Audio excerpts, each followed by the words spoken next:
Hola, en este video leeremos las páginas 35-36 de nuestro libro de español de lecturas de sexto grado titulado Nuestra Señora de París.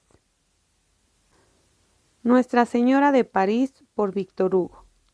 Desde entonces, al año de 1482, Quasimodo había crecido. Era desde hace algunos años campanero de Nuestra Señora.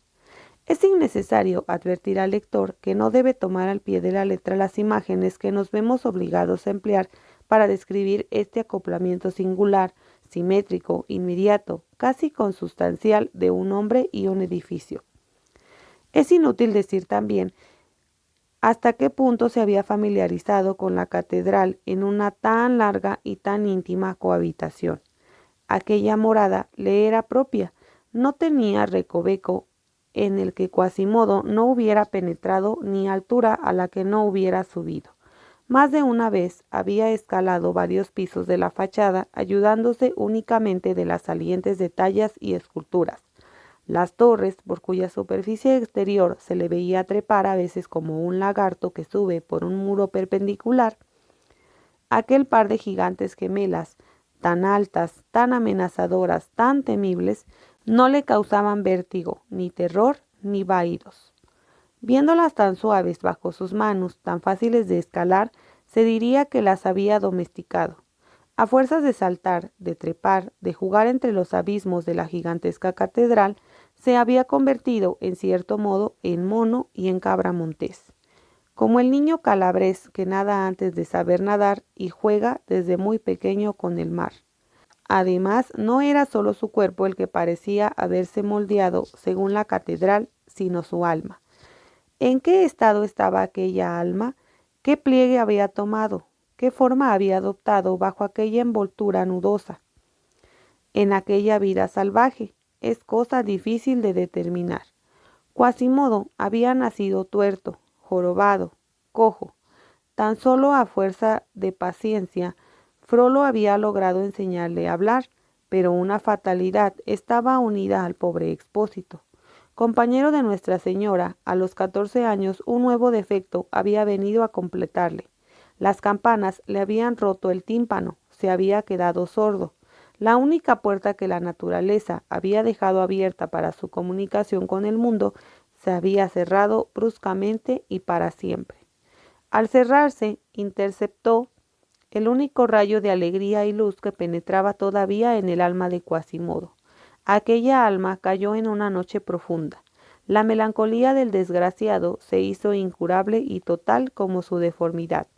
Hay que añadir que su sordera le volvió en cierto modo mudo, pues para no ser causa de risa para los demás, tan pronto como se vio sordo, se sumió decididamente en un silencio que no rompía más que cuando estaba solo.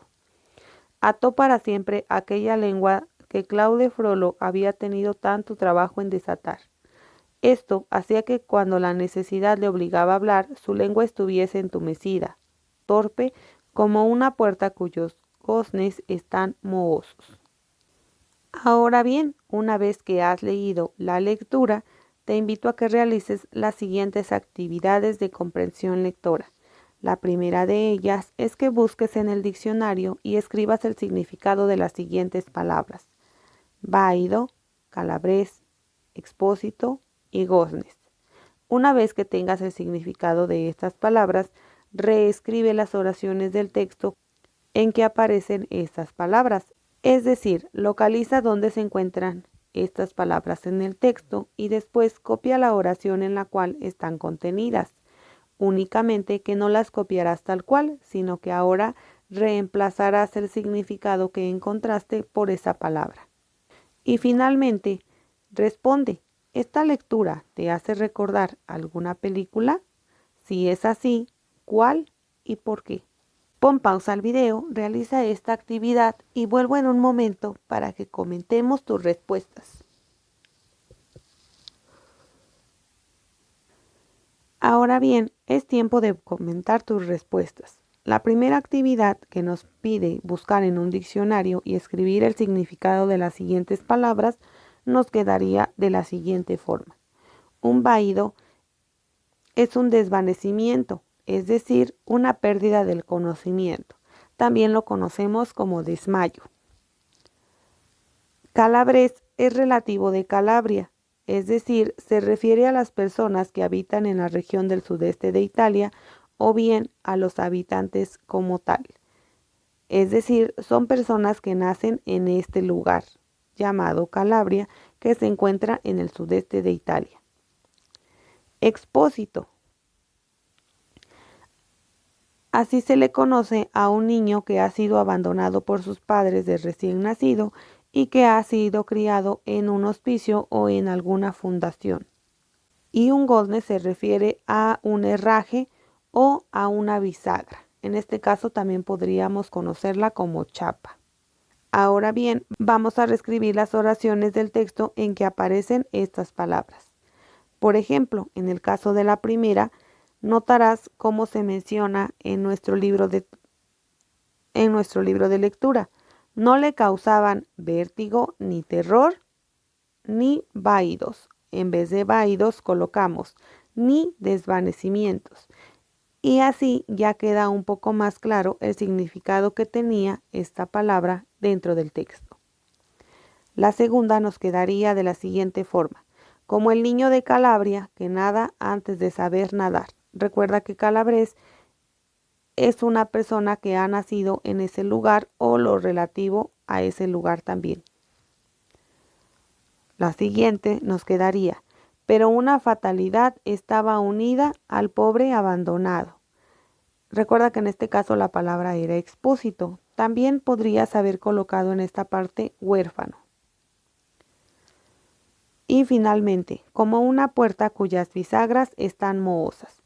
Recuerda que cuando las bisagras en una puerta están mohosas, generalmente suele escucharse un ruido particular cuando abres o cierras una cerradura con estas características.